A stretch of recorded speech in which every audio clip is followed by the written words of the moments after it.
and welcome to Healthy Heart Hospital.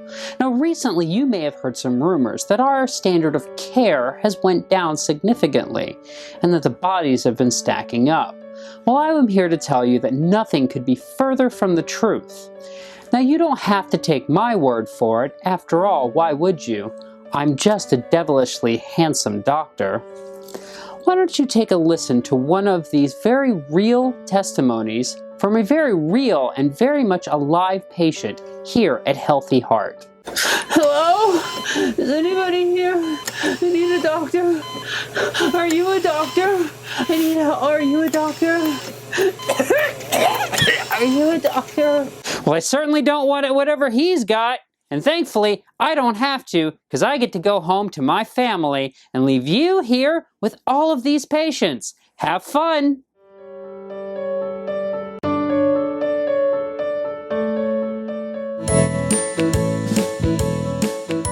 Now in Healthy Heart Hospital, players are actually going to be working to run the hospital.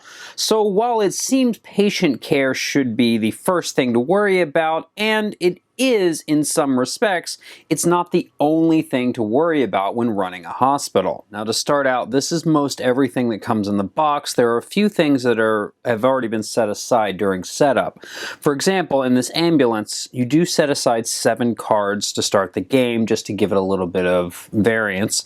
There are additional doctors in the game as well, and additional administrators, and those are either chosen or randomly given out at the start of the game. During setup, you are going to choose 5 random beds to place in here on either their 2 or 3 sides, and those will go in their specific wards. There's also these ward abilities that are also randomly chosen at the game. There are 10 total, and you choose 5 to place into the game. Up here you have the job line, which has the different people that you can hire, and they will become available as the prestige of your hospital increases. In addition, we have a few extra tokens over here, such as the cemetery stones for placing in here as patients inevitably pass away, some extra action tokens, and some cards that are expansions that you can build onto the hospital. The last thing in the box is the cubes. Now I've placed the cubes in this cup, and it says in the rules to put them in an opaque container. I normally use a bag, but for the purposes of this, I decided to put them in a cup so everybody could see them easier. And beyond the cubes up here, we also have some training tokens which allow us to increase training on our staff as well. The easiest way to take you through what happens in Healthy Heart Hospital is to just go through a round. So let's just go through it step by step, shall we? The first thing that happens is to reveal the ambulance cards to take in new patients for the waiting room and triage. Now first you'll draw 1 card for the left triage entry, and then you'll draw cubes for it. Now when drawing cubes, you draw the number on here, and there's some flavor text, whatever, but so this says that you draw 6 cubes. So we'll draw 1, 2, 3, 4, 5, and 6. The one thing to note here is you draw 6, but for any black cube that you draw, you must draw 2 to replace it. So we did draw 1 cube, so we'll set that cube aside in the discard pile, and we'll draw 2 cubes to replace it. Once these cubes have been drawn and we're done, we will put them in the chairs in the waiting room. In the waiting room, if any time one of these spots needs to take its 5th cube, so let's say in the next turn that we had needed to add, let's just say theoretically, 4 green cubes. If we had needed to add 4 green cubes, well, that's going to fill it up. So this patient would die in the waiting room, and we'll get back to death here in a little bit. But for now, we'll go back to the way it was set up. After that, we'll do the exact same thing for the right triage entry. After this, we're going to make our rounds. Now, making rounds is different from rounds of a game in that it's just going to each of these wards and drawing cubes for it. To do so, we will designate 1 bed and we will draw a cube. So for the first bed, we would draw a cube. And the next bed, we would draw a cube. If we draw a cube that is the same color as the bed, we do increase the illness level of that particular patient. So in this case, this patient would go to 3. Then we'll draw for this one.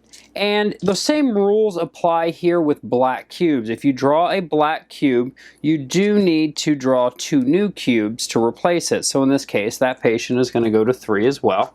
And then we'll draw for the next one. We get a blue. We'll draw for the last one, and we get a red. So at this point, we're done with the rounds. Now, any cubes that we've drawn through the round go through into this discard pile. Once we've done that, that ends our ambulance phase, and this is actually where we do check to see if the game is over.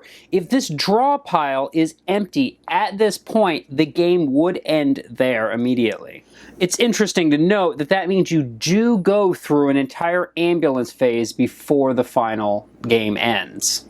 After the ambulance phase, we move into the player phase. Now, this is where players will take their actions, with each of these initially having 2 action tokens, but possibly more, and gaining more, hopefully, throughout the game.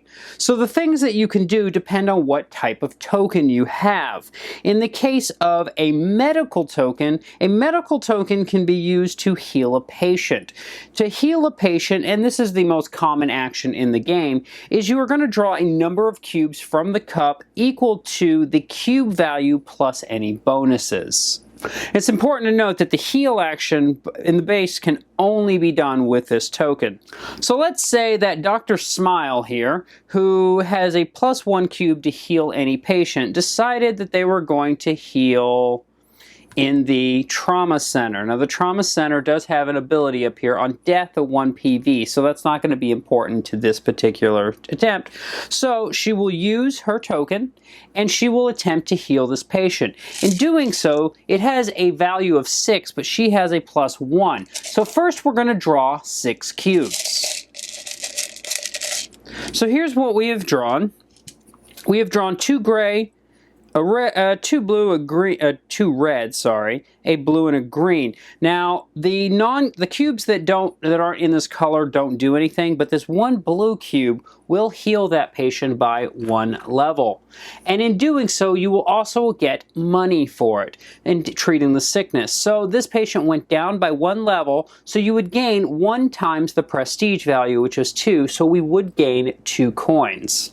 Important notes here is any black cubes that you draw during this do not cause you to redraw cubes. They only cause you to cancel out 1. So if we had, instead of this red cube, had a black cube, the patient would not have been healed at all.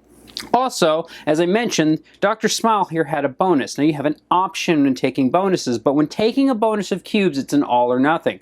So if she had a bonus of, say, 3 cubes, and she decides to use her bonus, she will need to draw all 3. But here she has 1, so she could have drawn an extra cube, and it might have done nothing. It might have been another blue, but it also could have been a black, causing nothing to happen. So in this case, we chose not to do it. These cubes will be discarded. Another note here, though, is any, let's say she had taken the 1 extra cube here, she would be allowed to return up to 1 cube back to the cup. If she had a bonus of 3, she could return up to 3 to the cup. Those can be only from the cubes she has drawn. Another action you can do is to transfer a patient. Now, to transfer a patient, that can be done with any of the types of tokens in the game, and that is to move a patient from the waiting room up to one of the wards, or potentially from a ward to surgery, things like that. The only rule involved in this is there must be room for them to go there, and once you convert a patient from being cubes to being a bed, it can't go backwards, so you can't send somebody back to the waiting room.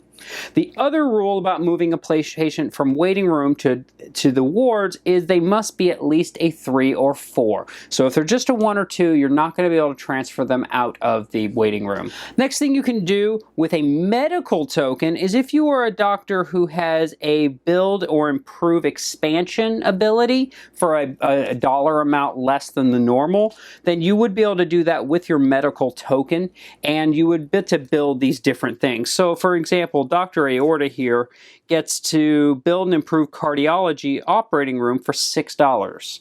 She could build this cardiology wing onto the hospital, and it would cost $6 to do so.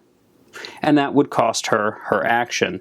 And in doing so, now I put the wrong side down, so we'll flip it over. Now you can only build into these specific areas, so once you've built them all, there's no more you can build. You will get a prestige immediately of that value, and in the case of this, it's 2. So we would go up to 2 on the prestige marker. Now that would allow us to move a patient from here into cardiology with a 1 to 4, and that's a special type of thing that we'll describe later in the upkeep phase.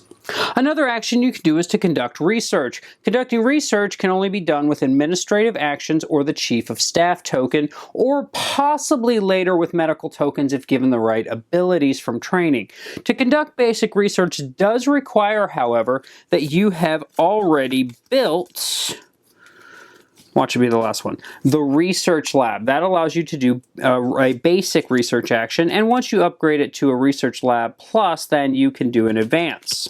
A research action allows you to take one of these tokens up here and place it onto a doctor to improve it. Now this one here is to gain prestige, but this one here is +1 cube for cube patients. So that means if you were treating a patient down here, you would get to draw an additional cube, which is good given that typically these patients only have 0 base cubes.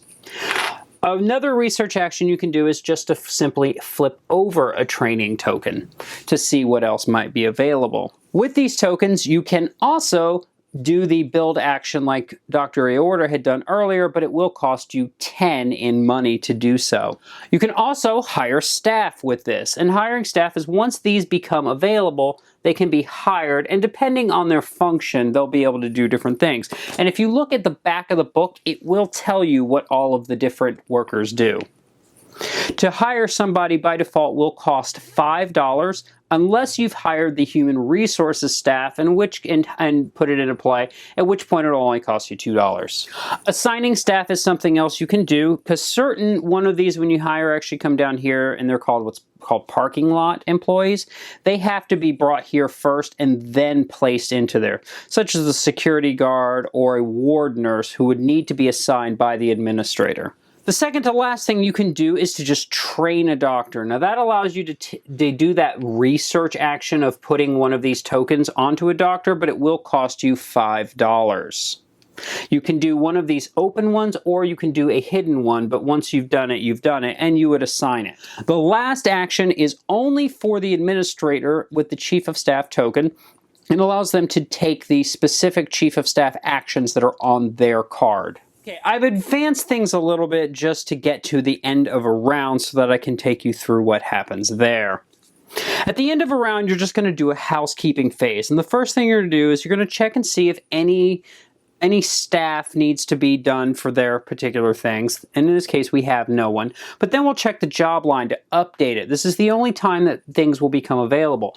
Our prestige is currently at 7, so that makes the first one, the second one, and the third one now available for hiring in the next round.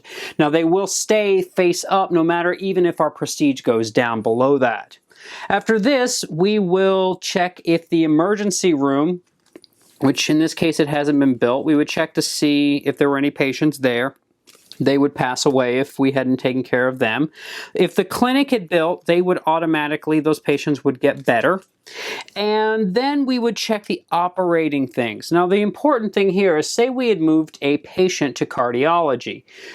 If they were like this, then that's fine. That means we checked on that patient last round.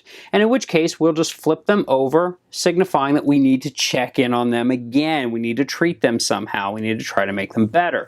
But if at the beginning of this cleanup phase, we noticed that that was still flatline, that patient would die. From here, we then will restock all of the cubes that are in the discard into the cup. Now, unless you run out during a round, this is the only time these come back to the cup. There's a note here is you always are allowed to look in the cup to see what's in there, but of course you draw blindly. But you're allowed to try to figure out what's in the cup before attempting things. The last thing to do is to flip all of the turn markers back over to their active side and then play would go into another round. The last thing to talk about is death, when a patient dies. So in the case of, let's say we had that earlier patient that died. When doing so, you need to place a tombstone for that in an open spot on the cemetery. And there will be a settlement cost. So whatever the PV value of it is, you will take that times the dollar amount. So when that yellow patient had passed away, if we had placed it here, it would just cost us $1. But if a patient had died from here, that same lot would cost us $2. In addition, we will also do that same amount in prestige. So let's just say that this patient dies at some point during the game, and we decide to bury it here. Well, that means it's going to cost us $2, and it's going to cost us 2 prestige. Point to note here is that this is one way that you can, in fact, lose the game. I believe that was on 6. If you go to bury this and pay the settlement cost and you can't afford it, the game is over immediately in a loss. You are now bankrupt. You can always convert prestige back to money, and in fact you are required to if you can, and that's at a 2-to-1 ratio. Now, as said, that is one way that the game can end. I said earlier that it could end in the ambulance phase if there were no more cards in here. And then there is one last way the game can end, and that is if you go to hide the last body and there's nowhere to put it. Now, each of these 3 conditions have a different outcome. If you do it with the ambulance version, then you actually have won the game, and you'll tabulate your final score. And that will just be your prestige points and then the money at the end of the game divided by 2, so you'll get a bonus. So if we were to end right now, we actually would have 3 points there, 5 points. We'd only have a score of 8. Now that's not great, but that would be our final score. If you go broke because you can't pay something, that is a loss with no score. If you can't hide a body, then you get a partial victory. So you'll take your prestige, your current prestige up there, and you'll deduct the number of tombstones that you have placed plus 1 for the tombstone you can't place, and that will be your final score. You will not get any prestige for the money at this point. From here, it's really based on this chart. This chart will give you a strength of victory, like under 10, 10 to 24, etc. And that's really, you can do with this as you wish. It depends. If you do the one where there's no ambulance, you could just say you won and call it with a score and not check the chart. If you do it with the tombstones, you could decide to see how strong it was, but you can decide how strong it is no matter what, unless you just lose. That is pretty much the game of Healthy Heart Hospital. So that's a look at Healthy Heart Hospital. The game itself is nothing great to look at. I personally do kind of dig the retro feel of it, but that's not going to be for everyone, and that kind of applies to everything in this game. The artwork is not going to appeal to people used to games with a much more high quality artwork to it. It's very, very basic. I think it works for what it is, and I kind of imagine this hospital is maybe in the late 70s, and that kind of helps me along. I'm unsure if I didn't really look and see if that's when it is set, but if it is, bravo.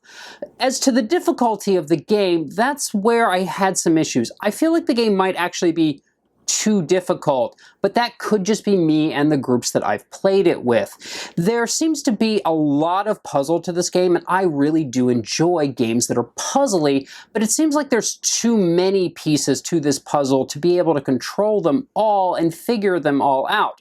Maybe with more players, you get more of a think tank, because no matter what you do, you're always going to have 5 characters in the game, so the more players, the more brains, but I think the game might lend itself also towards an alpha player, which could be problematic. Now, there is a variant on BGG that allows players to control one character no matter how many players are in the game, and that works well enough, but it does give you less access to certain abilities on certain doctors, so you're a little more roped in that respect. The cubes in the cup I kind of really like in the fact that it feels like it kind of replaced a dice mechanism. But I like that you can look inside the cup and you can make decisions based on that. So while it might be in your benefit right now to treat that red patient who's going to go critical, there's a chance that if you failed at it, maybe you would lose the game. Maybe it's better if you look in the cup and you see, hey, we've got more green cubes in here. We should go ahead and try to heal this green patient and maybe make some money and some prestige that we could apply towards something else. The other thing to note within the game is the player powers on the doctor cards themselves. While they are different from each doctor, the vast majority of them don't feel much different from each other. They are going to have specialties, meaning they can pull an additional number of cubes from this ward or that ward, and they can build their particular expansion for a little cheaper, but beyond that, it's not going to be much different. The administrator will feel different, but I feel like the administrator also might feel a little more powerless within the game, as they can't do the heal actions, which is one of the primary things you do each round.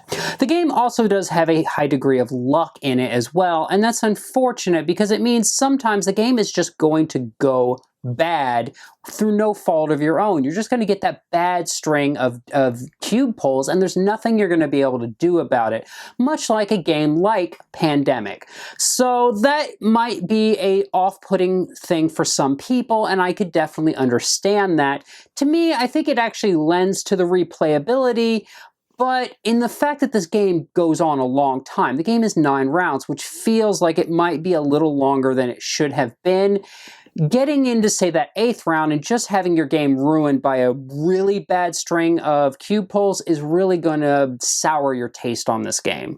The component quality within the game, however, there's nothing great here, there's nothing bad here. The board is at least mounted in the version I have. Some earlier versions of this game were not mounted, so if you buy someone's secondhand version, you may find that the board itself is not mounted. It might be the flat victory point type map. Either way, I kind of wish mine wasn't mounted because it's already showing some buckling. It's just not very well glued, but that is probably just my copy. The tokens themselves, nothing spectacular, they're standard. I do wish there'd been more information on some of the tokens in my copy.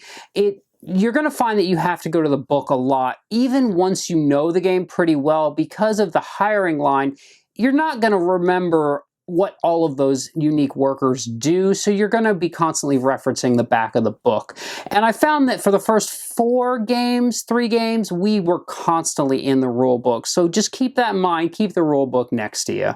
This game is not going to appeal to a mass market. I don't even know that it's going to appeal to a large market. It's going to be a very small niche, and this game might very well be for you if you don't mind the lesser quality of the art compared to a lot of games. That is something Victory Point, unfortunately, their artwork is not always stellar, but it's good for what it is. They tend to be more on the mechanism side than the art side. If you can handle the fact that this game does have a pretty steep price point for what it is, and the fact that you really are going to have to want to play this game by yourself, because it may take some convincing to get others to the table to play it with you. Overall, the game works beautifully from start to finish. None of the mechanisms feel forced. They feel like they fit the theme. You get that sense of doom each round, especially when you're pulling those ambulance cards and then you pull those cubes. You really start to get scared to reach into the bag. The other things within the game, as far as the tombstones and things like that, it feels appropriate to the nature. The bodies are stacking up, your prestige is going down, you're having to pay these settlements, but there are ways to try to mitigate that via, the lawyer, the person you could hire that's a lawyer can cut those costs in half. The problem is, if they're buried all the way at the end of the job line, you may not even see them this game. The game does have a very high amount of replayability, and I feel like even if you were to play the exact same random configuration the first 5 times, you probably would still feel okay with that because the game is that difficult. There is a way to scale the difficulty down, and if for some reason eventually the game gets easy to you, you can scale it back up. The game overall, I highly recommend to solo gamers who really love Euro games or love things that are thematic but not overly thematic. Maybe people who really loved Pandemic and wanted something that feels pandemic-y but isn't pandemic. The co-op is there. I'm not sure that I enjoyed it cooperatively more than I enjoyed it solo, but co-op was fine. Like I said, it's a little more think tank-y. And could lend itself to an alpha gamer. On the other hand, the price tag might put you off from the game, and if you don't feel like you might be okay playing this game solo, I couldn't in good faith recommend it. And I'm also worried that people who work in this field might find this game really tedious, because it does do a good job of feeling out the bureaucracy of running a hospital as well. Anyway, that was a look at Healthy Heart Hospital from Victory Point Games. I hope this has helped you decide, or at least feel like maybe you know if the game would fit your personal library, and I look forward to seeing you guys next time. Guys, I can't hear my own heart beating. Can someone help me? Does this thing work? Guys, I can't hear my heart beating. Is anyone here a doctor? Thanks so much for watching the Dice Tower videos. Find more great videos and reviews, as well as our top-rated audio podcast at Dicetower.com. You can also find other great shows at Dicetowernetwork.com. I'm Eric Summerer, and you've been watching The Dice Tower. The Dice Tower is sponsored by Cool Stuff Inc., where you can find great games for great prices. Cool stuff in stock. Check them out at CoolStuffInc.com.